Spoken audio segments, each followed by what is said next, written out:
Spoiler alert, this article contains details of tonight's Blue Bloods Season 11 premiere triumph over trauma. Listen, it was a conscious decision, and not an easy one, says Blue Bloods executive producer Kevin Wade, setting tonight's Season 11 opener in a post-coronavirus New York City. On the other hand, on a purely practical level, I don't want to watch masked actors, particularly, the showrunner of the NYPD family drama added. Now, I've seen other shows that are doing it and it feels, on the one hand, true and on another hand, anachronistic. The decision we've made was not to play the show that way. How they did decide to play the return of the Tom Selleck-led CBS drama with tonight's triumph over trauma to the power of episode was on a multiple of levels, addressing issues of police brutality, the scaring pandemic and that family Sunday dinner. Wade and Blue Bloods are very much aware they are being scrutinized in an America battered by surging COVID-19 cases and deaths and debates over the role of law enforcement. Looking for a balance, the well-watched CBS series also knows it has a strong fan base that have been with the Bridget Moynihan, Donnie Wahlberg, Will Estes, Vanessa Ray, and Len Cariou's starring show for its run. As the interlocking tales of racial justice, coronavirus consequences, family friction and a serial killer on the loose in tonight's Siobhan Byrne-O'Connor penned Season 11 premiere make clear, it's Blue Bloods still, but with an added intensity, and not just with Whoopi Goldberg on board as City Council Speaker looking for change in the way Selleck's Commissioner Frank Reagan and his department does business. On that, Wade chatted with me at length about the Season 11 debut, the road getting there through coronavirus and the aftermath of the killings of Breonna Taylor and George Floyd. The showrunner also acknowledged there could be to the power of for the decisions and directions Blue Blood chose, and Wade revealed a bit of the fate of newly Reagan family addition Joe Hill. Will we see more Whoopi and what's going on at the Manhattan District Attorney's Office? Deadline, you know that the role of the police in our society has come under the spotlight in a renewed manner since your last season with the killing of George Floyd, Breonna Taylor and many acts of blue brutality that have led to protests and calls for real change. Clearly, as the Season 11 opener shows, you know Blue Bloods places a part in that much larger discussion. Are we going to see more this season of what we saw in Triumph over Trauma, and if so, how? Wade, we're going to address all these things as we normally would. We're in our 11th season.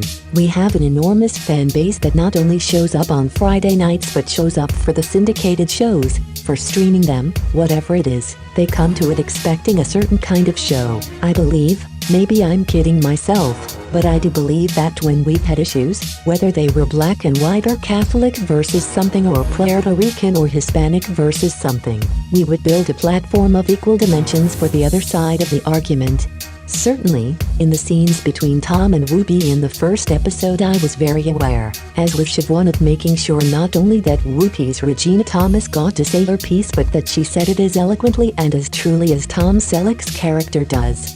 That, to me, is where the bar is set, that any time we to the power of, we do, and we will delve into so-called hot-button issues, but we're not doing propaganda here, nor are we doing the news. We're just doing Blue Bloods. So, what we do is going to be done through that decade-old filter at this point.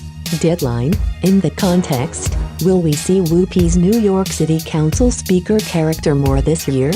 Wade, no plans right now, but plans are more fluid than ever now because shortly after we started shooting, I think episode 2, we were told that our order had been reduced from the usual 22 down to 16. So, I would hope to have Whoopi back in this season, but there's no date, episode slotted right now.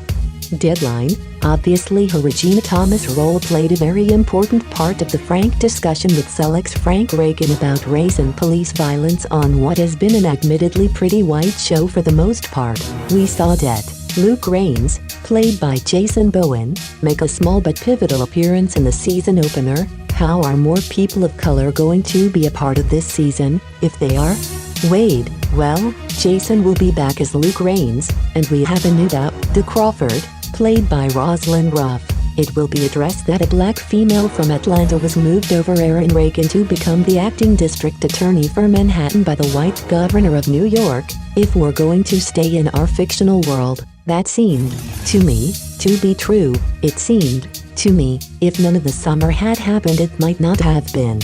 Also, we have Eric B., who we had on once or twice and who is an old friend of Donnie's and a mentor of his, and it was a great chemistry. I saw an opportunity. We can put them in that office as your CO, but what we're really putting him in is the black veteran cop, so that there are opportunities for a very specific conversation about racism or black-white relations. It's very different conversation if it's between two guys who've spent 30 years on the street. I thought that would be very useful real estate to harvest from. Deadline. So, let me flip it for a second. Do you feel expectations are unreasonable, too high, for Blue Bloods to address these issues in the America of 2020? Wade, I think it's a legitimate to the power of, listen, we were low-hanging fruit in terms of the police stuff.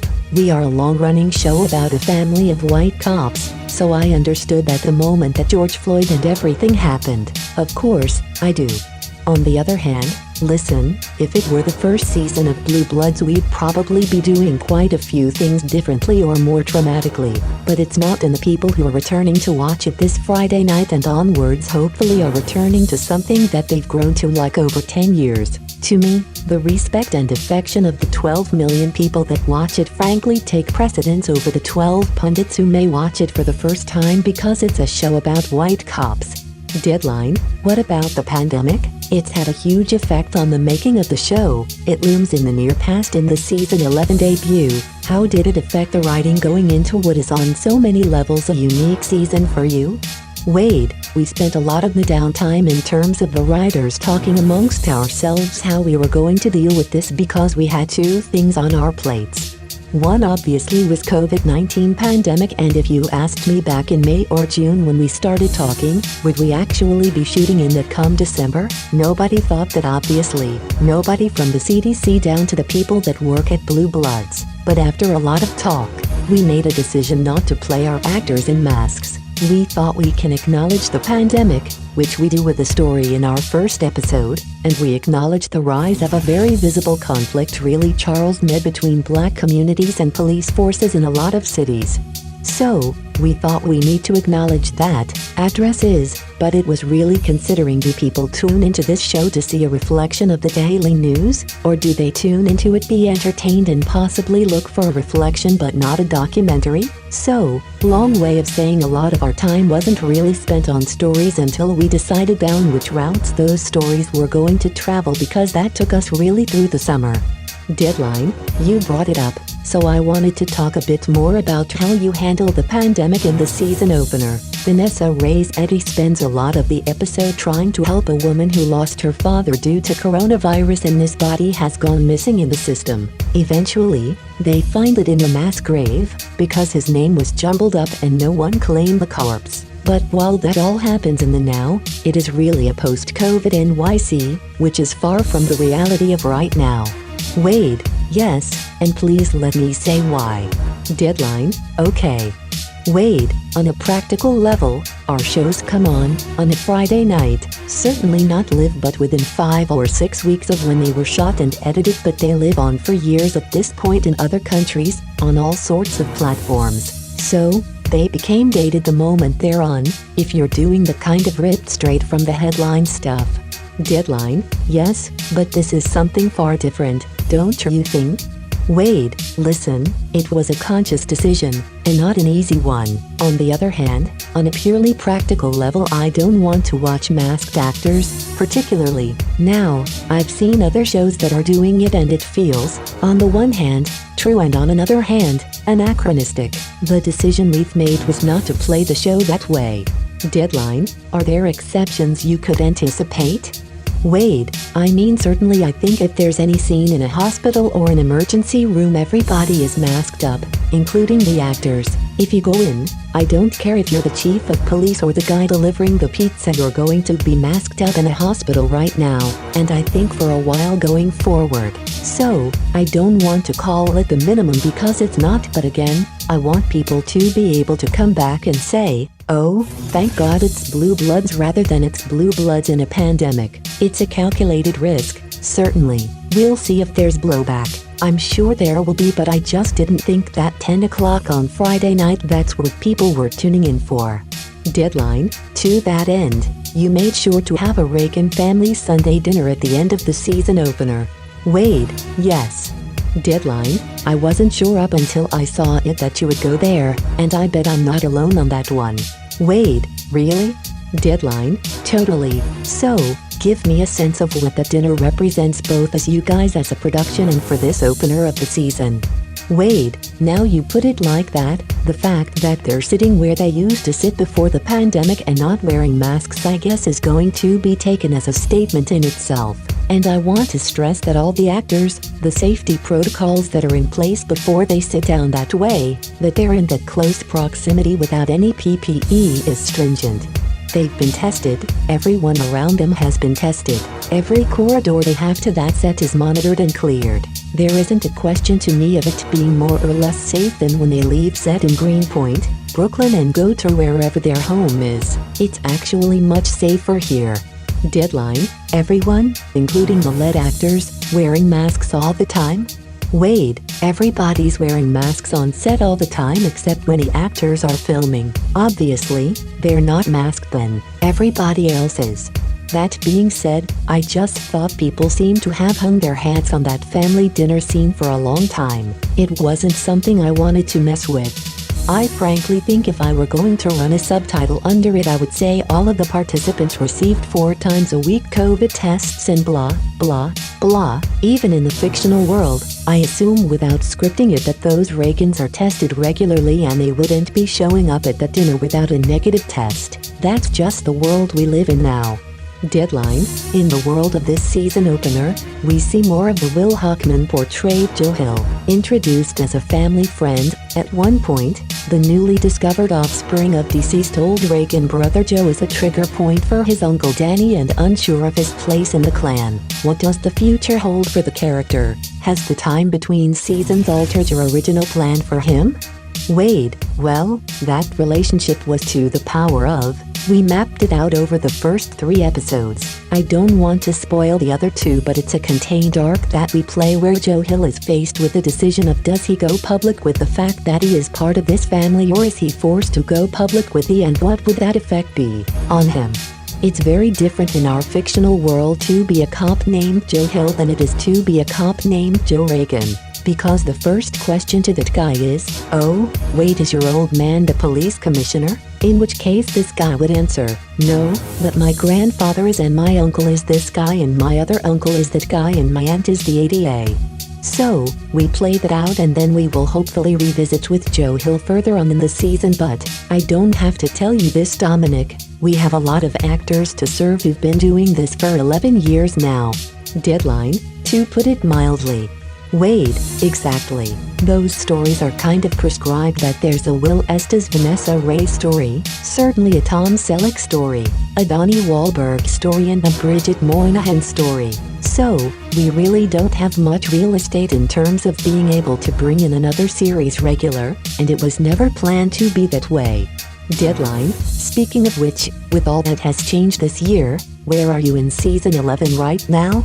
Wade, I could give you kind of the top of the waves, which is we started shooting on Monday, October 5th, I believe, so we're just about 2 months exactly into shooting. We've been very lucky because we've been very vigilant in terms of our COVID protocols, which is depending what your job is you're tested between 2 and 4 times a week. Everybody on the crew has been cooperative. It's not always convenient. It takes some getting used to. It's an enormous shift from being able to gather and talk extemporaneously about what we're doing to being 6 feet apart at least with an N95 mask and in many cases a plastic shield over your face, and it's really hard to be heard. I mean there's simple stuff like that. Deadline, for you, as showrunner, how is that interaction and how is it mitigated now? Wade, I still go down to rehearsals, by and large, and I'm PPE'd up like everybody else in the yellow zone, but I listen, I talk, and then I am gone. We have a setup, which I'm sure most of the shows are doing, where we have a feed to a screen in our offices and we've got video and audio right through the camera as if we were at the video village. So, I can watch it from there, monitor from there, and send notes as I need to down to an assistant on the floor, whether it's by phone or usually by text. Deadline, sounds like it manageable, Difficult, but manageable.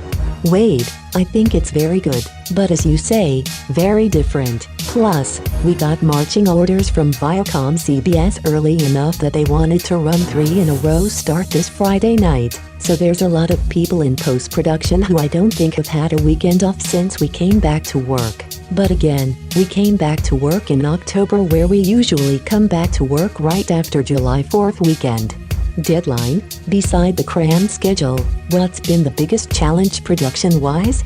Wade, the biggest challenge really is making sure it doesn't look like a soap opera with cops in it. I mean no disparagement of soap operas, I mean the scale in which they do them. They do them almost completely interior.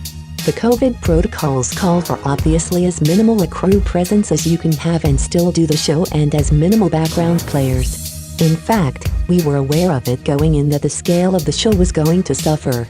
We cannot get permits to move around New York the way we used to.